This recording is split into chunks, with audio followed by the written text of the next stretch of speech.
Paano kumuha ng passport online appointment? First, pumunta kayo sa inyong browser. Then, search nyo yung DFA online appointment. Pili na lang kayo kung group or individual. So, tayo individual. Then, nandito na tayo sa terms and condition. Check na lang natin. Then, start individual appointment. So, andito na tayo sa site. Then, pili na lang kayo kung saan site kayo pupunta. Kunyari, dito sa DFA Asiana, i-click natin.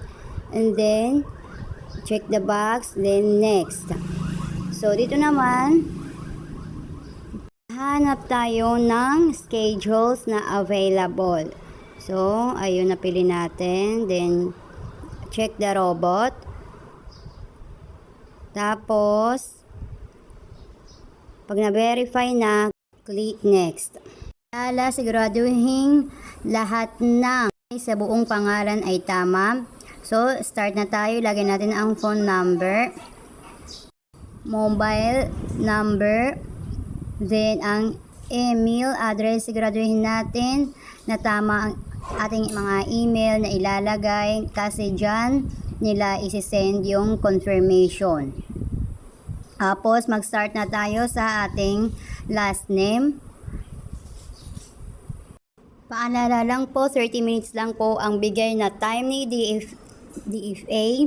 Kapag hindi natapos sa loob ng 30 minuto, magbabag to 0 po. So, ayan na, middle name na tayo. Ito lang po natin na tugma po ang ating ilalagay na information sa ating mga birth certificate, para hindi po tayo magkaroon ng problema pag nasa site na tayo ng DFA. So, dito na tayo. Civil status, kung anong status nyo.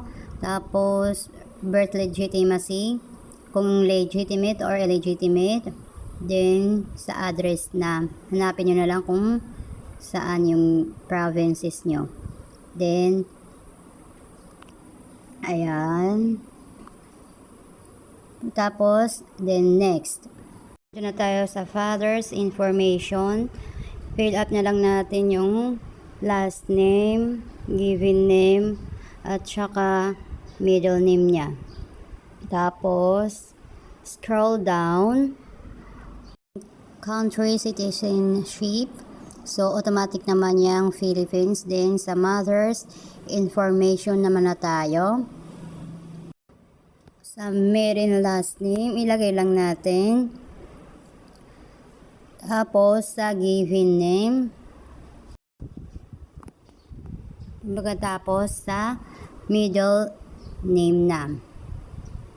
Then, sa baba, makita nyo, naka-fill up na rin yung country citizenship, Philippines.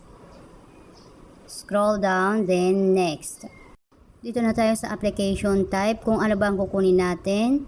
New, renewal, or lost. Pili na lang kayo. Tapos, emergency contact person. Then, yung contact number niya. Clearance ng DFA site na pupuntahan nyo, kailangan nyo pala magdala ng valid ID. Select basis of Philippine citizenship, birth. Tapos, ilagay nyo na yung current address nyo kung saan kayo nakatira ngayon. Yan. Make sure lang guys na tama yung mga information natin.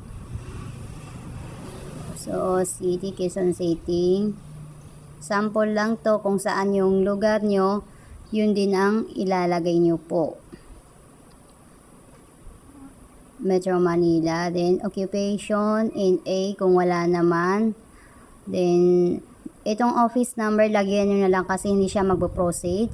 Tulad din sa office address, lagyan nyo na lang ng address. Same as current address nyo. So, ganyan. Then, click next. Na tayo, triple review nyo kung tama naman yung mga information na nilagay nyo. Kung may mga mali, pwede nyo pang palitan. Nasa taas ang edit. Kung tama naman, click nyo lang yung I'm not a robot. Then next, skip. Then verify nyo na Then, check the box. Tapos, confirm.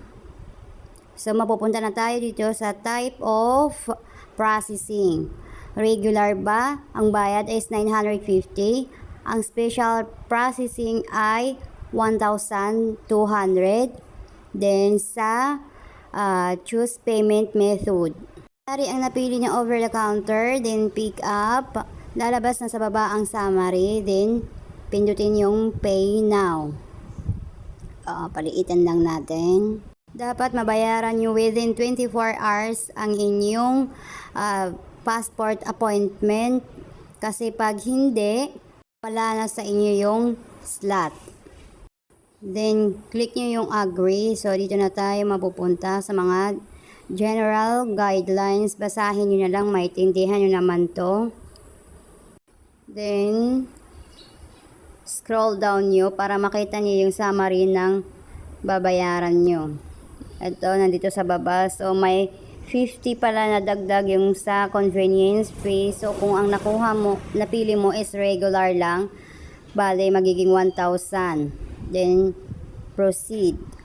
Alala ko lang, ang dadalhin nyo sa site na pupuntahan nyo, 2 copy ng inyong birth certificate, tapos valid ID, 2 copy rin, Xerox, tapos yung ipaprint nyo na appointment nyo na yun yung isisend ng DFA site sa ating mga email.